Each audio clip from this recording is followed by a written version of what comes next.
Yo, what is going on, you guys? So today I'm bringing guys a brand new sports cards video.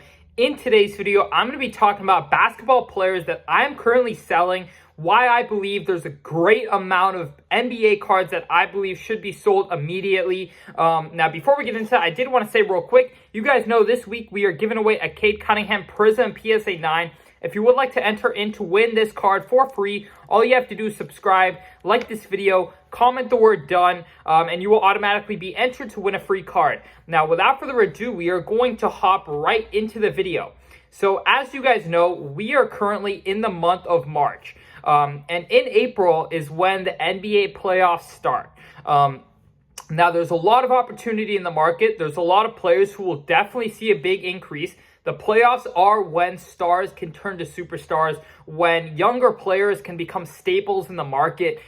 We've seen it time and time again, where guys like, for example, last year, Tatum took a big jump in his market because he had truly, I feel personally, reached the superstar level from being just a star or a player with potential.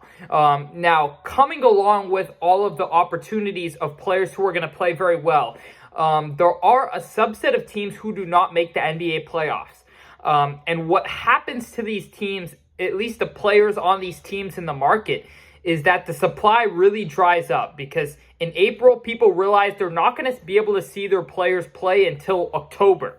And so there is a big 6-month period in between teams who do not make the playoffs, their season ending and the next season starting.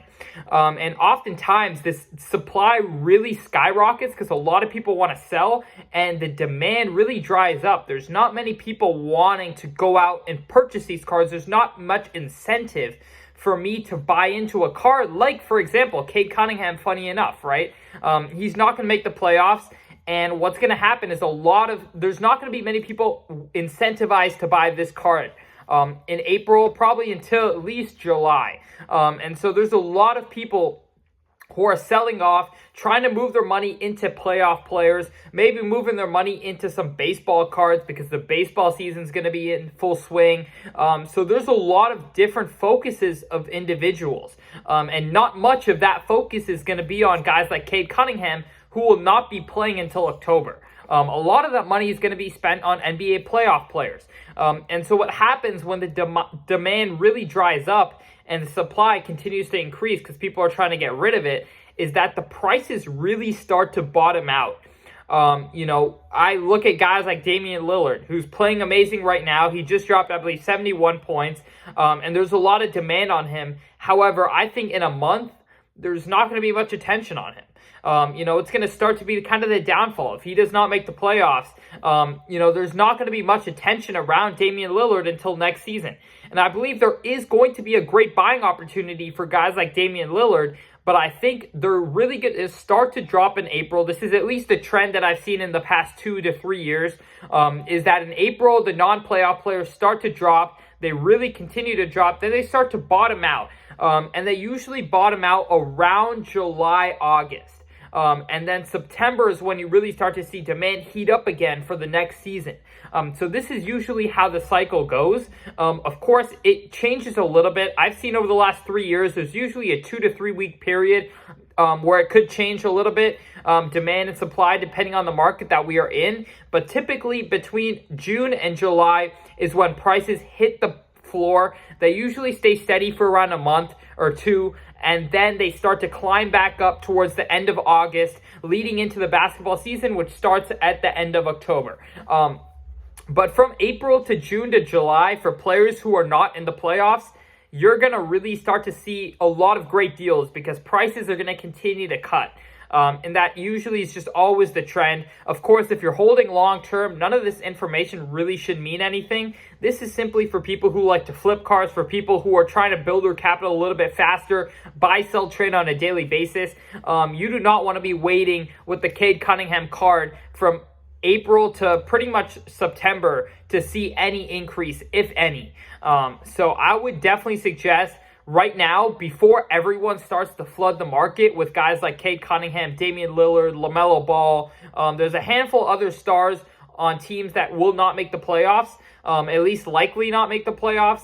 And so for those stars on those teams, or for those teams in general, I would definitely suggest selling before everyone starts to hit the market, because you could already start to see prices decline quite a lot in April when the actual playoffs start and everyone's like, oh shoot, I want to buy up, I think Tatum might win the NBA Finals. I want to buy up Tatum. So then when people want to buy up Tatum, they've got to sell that other stuff. And a lot of that other stuff ends up being players who do not make the playoffs. Teams like the Orlando Magic, the Hornets, the Pistons, different teams like that who just are not really going many places. The Rockets, for example, with Jalen Green. I know a lot of people are putting a lot of money into Jalen Green. I think I'm not one to speak on the long term of players, but what I will say is in the short term, I think Jalen Green's going to have a lot more sellers than buyers. And that's simply because he's not going to make the playoffs.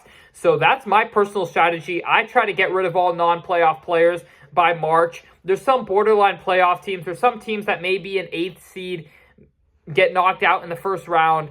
I don't think that's going to do much for their prices anyways. I would personally still sell off if a team might make the playoffs but will lose in the first round, or doesn't really have a feasible shot at winning the finals, or, exceeding expectations. When it comes to investing in players for the playoffs, it's all about what are they expected to do, and if they can get past that, prices or chances are they're going to rise. However, if a player's expectations are set this high, like Giannis, or for example, the Celtics this season, right? They're expected to at least make the conference finals, or you're going to see those prices slide. It's pretty much like stocks. If you look at it, a company's expected to have this much revenue. If they beat that expectation, price is going to rise. If they fall short of that, prices are going to fall. So that is really how any market works. The current price is based on the current expectation.